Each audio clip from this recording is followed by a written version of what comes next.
Ex army chief, భారతదేశ సైన్యానికి అధిపతిగా, ప్రధానాధికారిగా పనిచేసిన ఎంఎం నరవణే. ఈ పేరు చెప్పగానే మనకు రాహుల్ బాబా గుర్తొస్తారు. రాహుల్ గాంధీ పార్లమెంట్ ఫ్లోర్ పైన అసందర్భంగా నరవణే రాసిన బయోగ్రఫీ, తన జీవిత చరిత్ర, తన బయోగ్రఫీని, ఆత్మకథని ప్రస్తావిస్తూ అప్పటికి పుస్తకమే విడుదలవ్వకున్నా పుస్తకంలో ఏదో ఉందంటూ ఆ మధ్య రాహుల్ గాంధీ బాగా గొడవ చేశారు.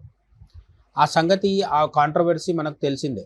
అందులో రాహుల్ గాంధీ ఏమంటారంటే, అరుణాచల్ ప్రదేశ్ ప్రాంతంలో గల్వాన్ లోయ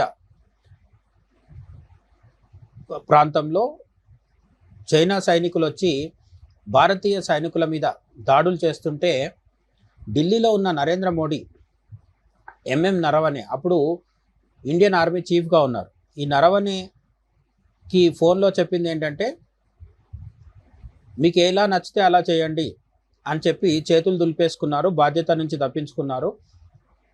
మోడీ సైన్యానికి ధైర్యాన్ని ఇవ్వలేకపోయారు, మార్గదర్శనం చేయలేకపోయారు.